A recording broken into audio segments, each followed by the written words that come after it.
Bagyong Basyang nakapasok na sa Philippine Area of Responsibility. Yan ang tinutukan live ni Claire Lacanilaw. Claire?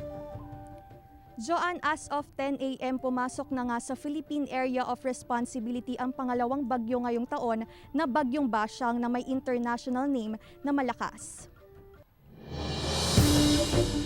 Sinamantala na ng 49 anyos na si Rosalinda Zulueta ang mainit na panahon upang makapaglaban ng mga damit sa Barangay Lasip, Calasiao, Pangasinan. Inihahanda na rin niya ang pag-iimbakan ng mga pagkain at gamot sakaling makaranas ng pagbaha o kalamidad ngayon nag-umpisa ng manalasa ang mga bagyo. Sinasamantala namin kasi pag tag-ulan na, wala na talaga. Naghahanda ma'am ng kung ano-ano. Importante ma'am yung mga gamit, yung gamot.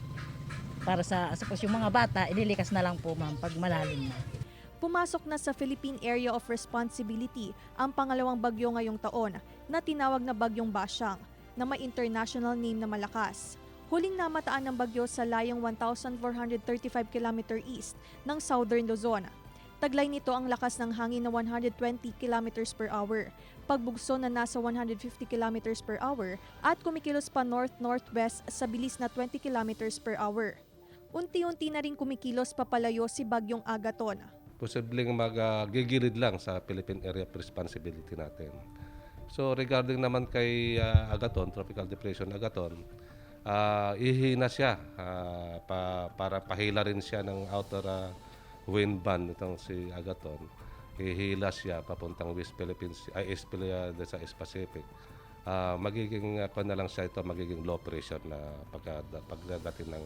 Sa mga susunod na araw, makararanas ng light to moderate rain sa ilang bahagi ng eastern and western Pangasinan. Makaka-receive pa rin tayo ng localized thunderstorm. So makakaroon pa rin tayo ng kalat-kalat na pag-ulan, lalo sa eastern section ng Pangasinan. Saan po natin na makakaroon din ng medyo malakas na kaunti. Light to moderate rains ang ma-receive nila lalo sa western section at saka central makakaroon pa rin tayo ng ulan din, kalat-kalat na pag-ulan.